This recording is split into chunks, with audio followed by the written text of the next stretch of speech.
Avis à la population. Maurienne TV vous présente la place du village. C'est la chanson du vent dans la montagne qui nous... Bonjour à toutes et à tous avec une émission consacrée à une commune de Haute-Maurienne, la deuxième commune la plus grande en France en surface. Nous sommes à Valseny, précisément à Lanches-le-Bourg. À mes côtés, Eric qui est le maire adjoint. Bonjour.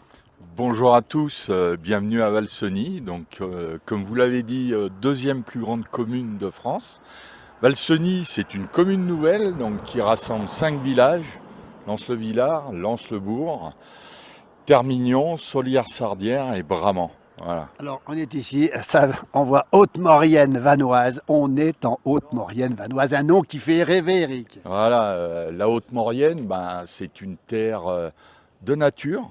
On peut explorer différents paysages et c'est vrai qu'aujourd'hui, tout le monde vient en Haute-Maurienne pour voir ses paysages naturels de montagne, sa faune sauvage, voilà. Son ski à Valseny aussi, voilà, qui est un des plus grands domaines.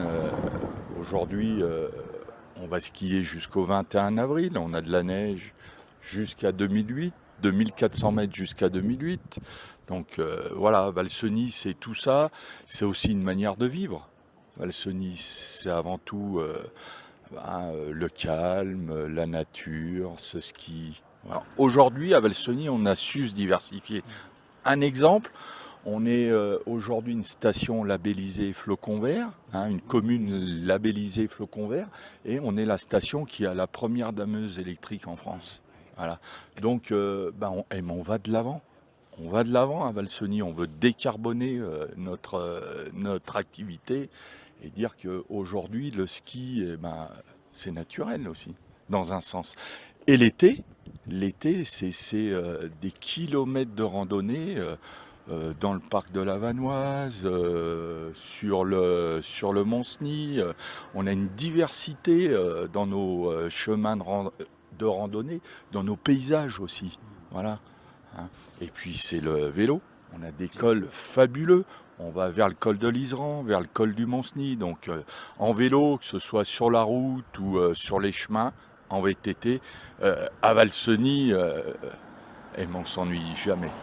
Merci beaucoup. On est parti pour la découverte de Lens-le-Bourg, la Haute-Maurienne vanoise.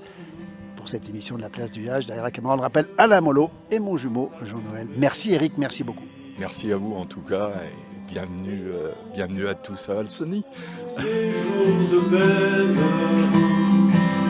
je garde encore la force de rêver, de revoir ce bon pays que j'aime. Alors toujours ici à Valseny, dans une institution, la Vieille Poste, avec nous Agnès, bonjour. Bonjour, messieurs, Et dames. Marek, bonjour. Bonjour. L'accent n'est pas d'ici. Et le fiston qui s'appelle Nicolas. Il a 11 ans.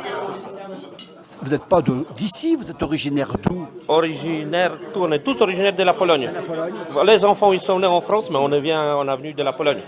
Combien de temps vous êtes ici, Agnès? 13 ans à Valseny. Vous étiez en Tarentaise avant. Oui, pendant 10 ans. À Maribel-Courchevel et au bord du lac Léman. À y voir, oui. À y voir. Que des beaux endroits. Racontez-nous, Lens-le-Bourg, l'institution. On voit ici ce beau restaurant, on voit le bar, on voit une ambiance incomparable. Vous aimez ces endroits, Agnès? Ah oui, on est bien là, ouais. Ils sont comment les habitants de Lens-le-Bourg? Sympa, oui. Vous voyez que ça passe bien là. Qui c'est le On cuisinier s'est des bien deux? intégré depuis 13 ans, donc ça va maintenant.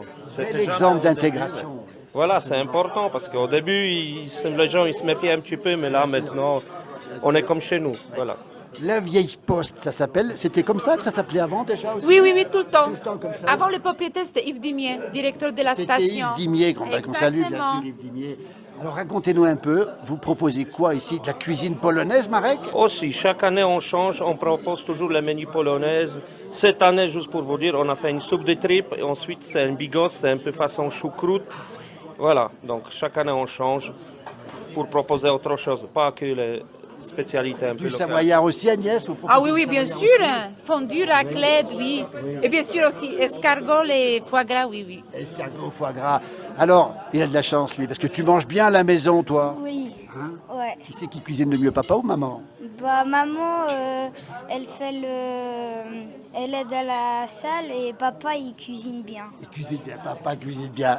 Fabuleux, le look de Marek. Vous avez, on voit un ours ici, mais vous avez un look quand même. Votre mari, il est quand même... On voit que... C'est le vrai cuisinier. C'est un vrai cuisinier. Alors, on rappelle aussi, vous faites hôtel aussi? Oui, oui. Combien de chambres? 17. 17 chambres. Comment vous faites pour faire le restaurant, le bar, l'hôtel? Comment vous faites, Agnès? Et nous avons un établissement à Modane, il Pepuccio, Oui. en face de la gare, oui. Donc, Oui. parce qu'on fait, parce qu'on aime ce qu'on fait. C'est pour ça qu'on arrive encore toujours. Combien d'heures par semaine vous faites? Bah, C'est 24 sur 24, carrément. Bien sûr. Et alors, on rappelle que c'est ouvert presque toute l'année, Tout en le tout cas temps, oui, pendant toute la l'année. saison, Toute l'année, oui, nous sommes ouverts toute l'année. Alors, quand on vient à Lens-le-Bourg, quand on rencontre quelqu'un, ça se passe à la Vieille Poste. Là, on a des gens qui sont ici avec nous. Il y a Laurent Gérard, là, avec plein d'amis à lui. Laurent Gérard, qui est l'enfant du pays que tout le monde Ah, connaît. c'est tonton de nos enfants, c'est tonton. C'est le Tonton tonton, Lolo. c'est tonton Lolo. Oui. Comment il est, Lolo, dans le privé, il est comment? Il est très gentil et c'est le meilleur tonton. C'est le meilleur tonton, le tonton Lolo, ben on savait pas ça. Et il vient tout le temps là, il paraît que Laurent, c'est son QG, c'est ça hein, Marie? Bah, c'est à peu près ça, oui. On se retrouve toujours très suivant. Comme il est là, il s'arrête toujours chez nous. Donc. On rappelle, ça s'appelle La Vieille Poste, c'est à Lens-le-Bourg, c'est dans le village, facile à trouver, le sourire d'Agnès, la bonhomie de Marek, et puis lui, son prénom, j'ai oublié. Nicolas. C'est Nicolas qui est là, qui est heureux aussi. On vous remercie infiniment, vous êtes des fidèles de la place du village en plus, ça nous Oui, touche oui. beaucoup. Oh, oui, oui, on Alors- vous écoute depuis 23 ans que nous sommes en France. 23 ans que vous nous écoutez, quel bonheur de nous écouter. Passez ici, arrêtez-vous, vous pouvez boire un coup, vous pouvez manger, vous pouvez dormir. Ça s'appelle La Vieille Poste, c'est une institution. Tout le monde vous connaît en fait, je ne sais pas pourquoi, mais depuis le début, tout le monde connaît La Vieille Poste. Ah oui, Merci à c'est vous. pas de choix. Merci à tous les trois. Courir sur les chemins. Aujourd'hui, la blessure est profonde.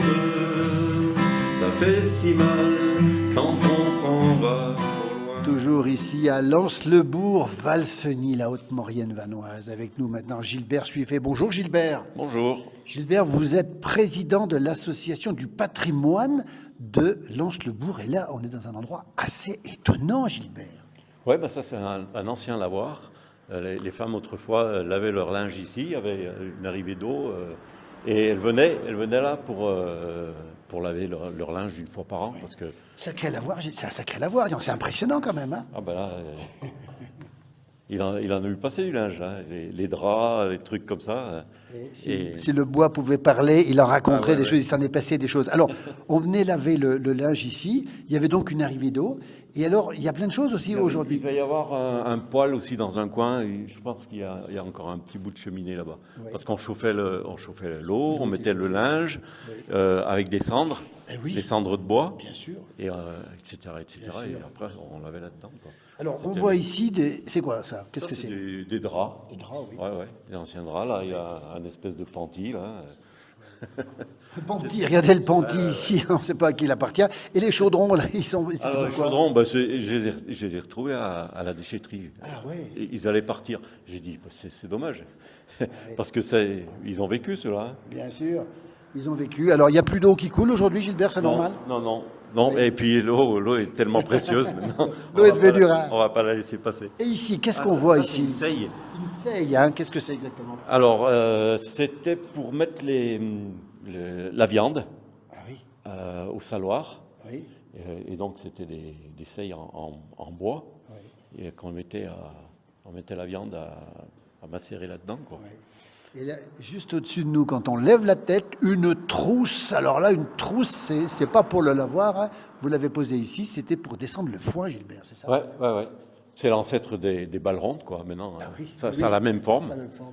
Et donc, on mettait le foin dessus. Il y avait un valet, parce que c'était dans la pente, un valet pour le tenir en haut. On remplissait de foin et ensuite on serrait avec les cordes. Et on descendait sur des traîneaux ou en les faisant glisser comme ça. Et en hiver, ils allaient dans les chalets d'alpage, ils refaisaient les trousses pour les redescendre dans la vallée. Ah oui. Ouais. Vous avez connu ça ou pas, Gilbert? Ah oui, des Ah oui. trousses, on en a fait, oui. Mais vous avez fait des trousses, vous aussi? Ah ouais. Mais dis donc, c'était quand même très difficile de descendre. C'est peut-être risqué même, non? Ah bah oui, il y en a qui sont... En hiver, quand ils descendaient les trousses, ils étaient devant et ils freinaient avec un gros bâton, mais des fois, il y a la trousse qui passait dessus, quoi. Ah oui, d'accord. Ah ouais, puis c'était lourd quand même. Hein. Des trousses de 300 kilos à peu près. 300 kilos, bah dites donc. Alors, on rappelle qu'on était avec Gilbert Suffet, qui est le président de l'Association du patrimoine.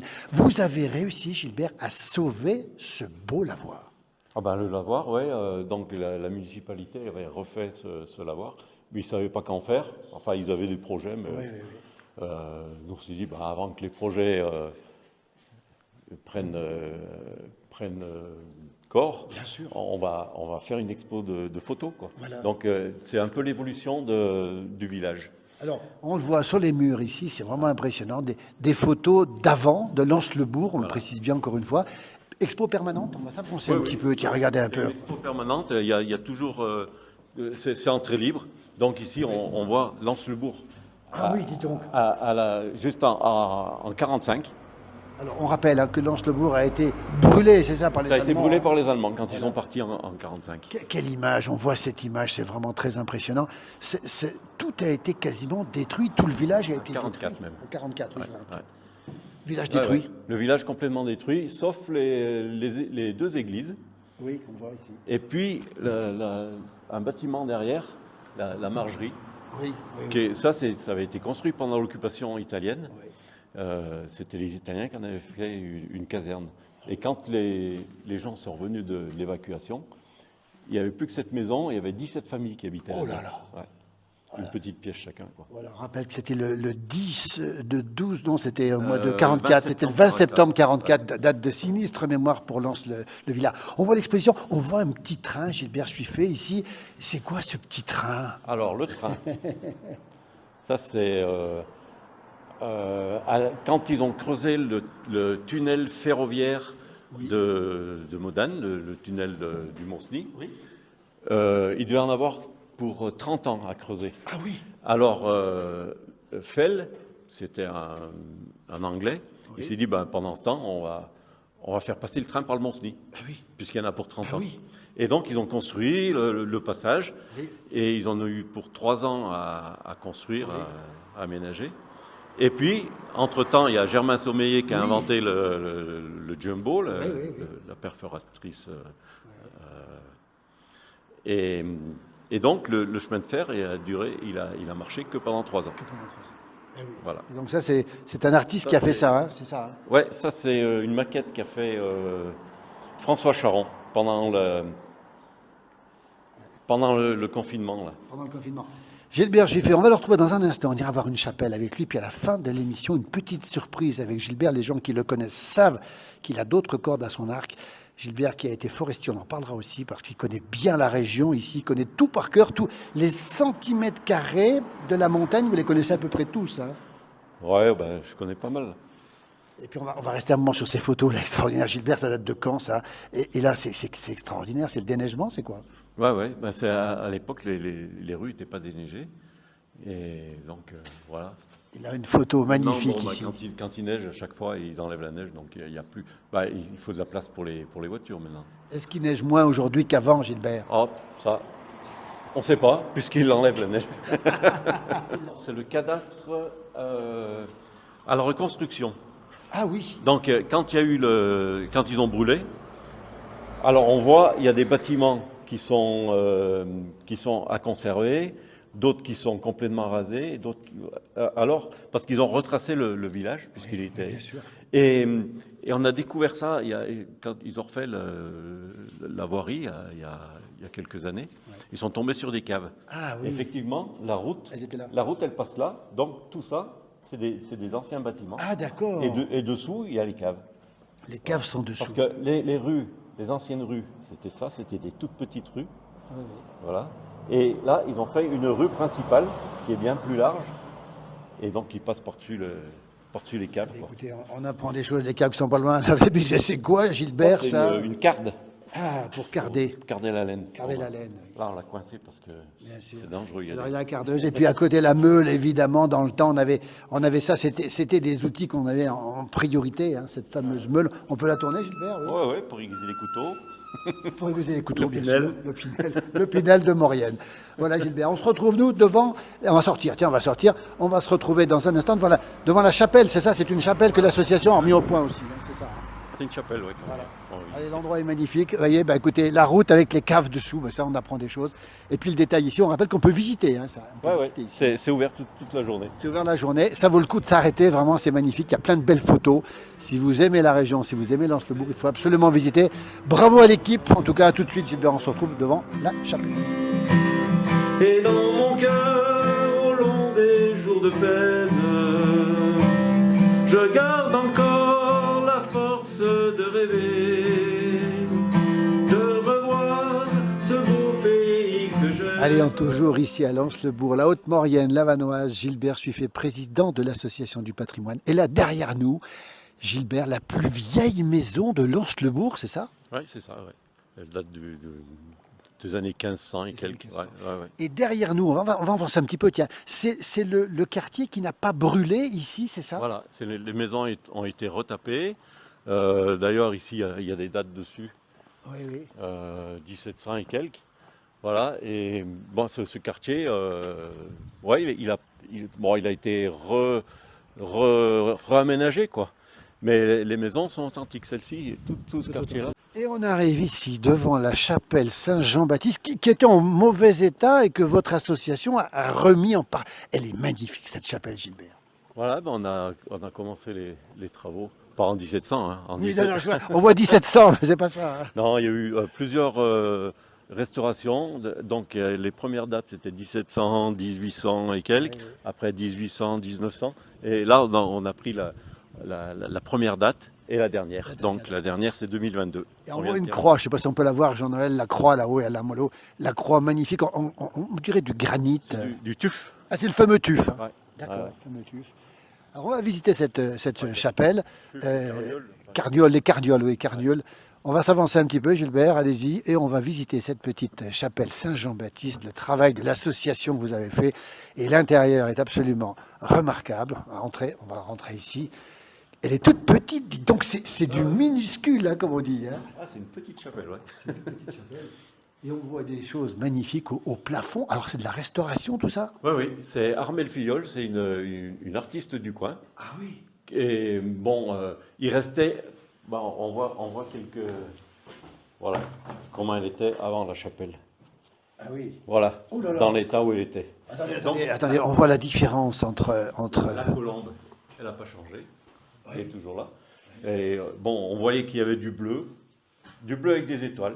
Donc elle a repris le bleu, les étoiles. Et après le reste ici, les décors étaient tellement abîmés que elle a inventé, mais avec le thème quand même de Saint-Jean-Baptiste. Donc l'agneau, la cruche pour le baptême, l'eau, etc. En tout cas, bravo pour ce que vous avez fait. Alors, dites donc, on y faisait quoi dans cette chapelle? Parce que ça fait quoi, 4 mètres carrés, Gilbert, ici? Oui, maintenant, on la laisse ouverte et il y a toujours du monde qui passe. Oui. Ah, ouais. Sans arrêt.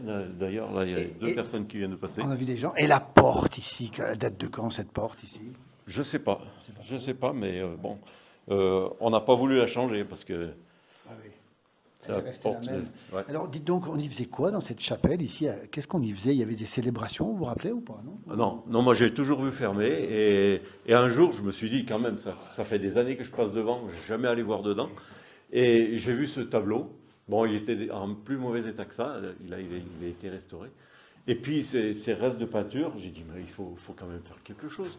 On ne peut pas laisser ça fermer.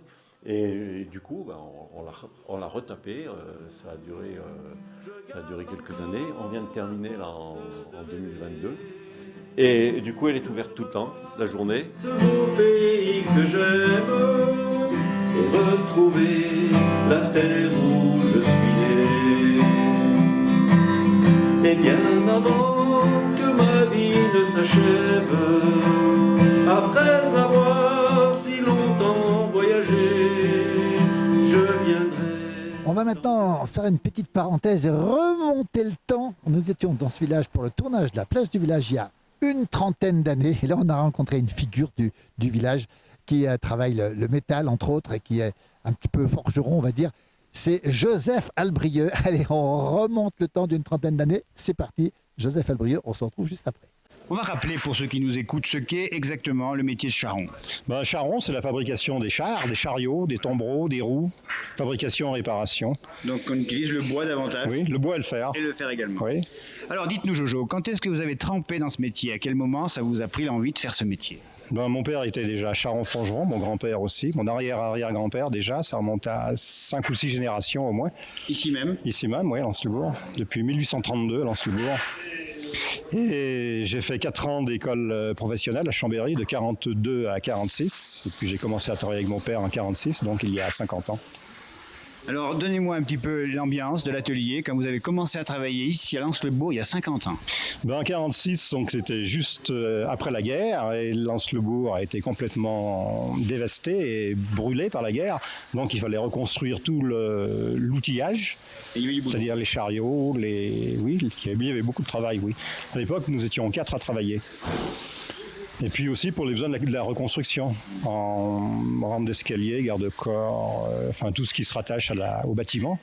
Alors qu'est-ce qu'on faisait comme réparation en 1950 ici à Lens-le-Bourg?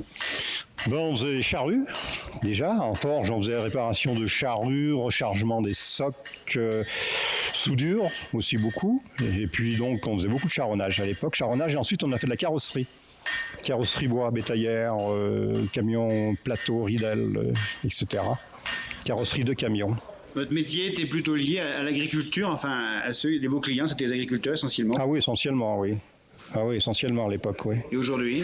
Aujourd'hui, c'est très varié. Il y a toujours beaucoup d'agriculteurs. Enfin, l'été, on fait beaucoup de réparation de matériel agricole. Et puis, on fait aussi de l'entretien de matériel de travaux publics. Tout. On fait tout ensemble. Il faut dire que nous sommes les seuls pour tout le canton de Lens-le-Bourg. Le dernier métallier du canton. Oui. C'est vous? Oui, c'est le dernier du canton. Et c'est le premier en venant d'Italie. Voilà, c'était il y a une trentaine d'années, ici à Lens-le-Bourg, encore une fois, commune de Valseny aujourd'hui. On va finir cette émission, on va remercier Alain Molot derrière la caméra, qui est toujours avec nous, Jean-Noël, mon jumeau, qui est avec nous ici. Le bonheur d'être sur la Maurienne, la Haute-Maurienne. On reviendra en Maurienne, on aime ce territoire. Gilbert, pour finir, un morceau que vous allez chanter, un morceau qui plaît à beaucoup de gens, qui s'appelle La terre où je suis né. Écoutez, voilà. Ça vous colle à la peau, vous êtes né là, ici, vous aimez cette terre et vous ne quitterez pas la vallée maintenant. Je ne sais pas. Oui. Je vais être enterré par là. Il y aura un caillou. Quand on est né ici. Merci Gilbert, merci à toutes celles et ceux qu'on a pu rencontrer ici. On termine avec ce morceau, La terre où je suis né, la guitare et la voix de Gilbert. À très bientôt pour une prochaine émission de la place du village. Je ne sais pas si je l'ai appris. C'est un village au fond de ma vallée. C'est un clocher qui sonne dans le soir. Le vieux chalet de mes jeunes années, là où mon père attend de me revoir. C'est la chanson du vent dans la montagne qui doucement me dit de revenir. C'est la rivière qui coule avec mes larmes quand je repense à tous mes souvenirs. Et dans mon cœur, au long des jours de peine, je garde encore la force de rêver, de revoir ce beau pays que j'aime et retrouver la terre où je suis né. J'ai tant rêvé de parcourir le monde, j'ai tant aimé courir sur les chemins. Aujourd'hui la blessure est profonde, ça fait si mal quand on s'en va.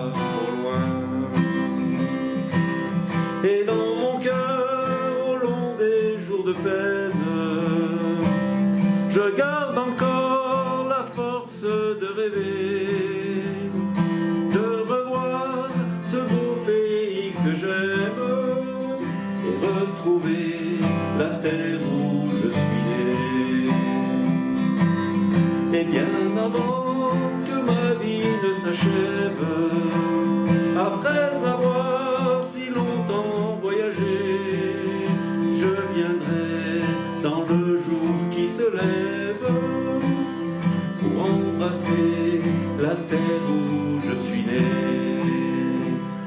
pour embrasser la terre où je suis né.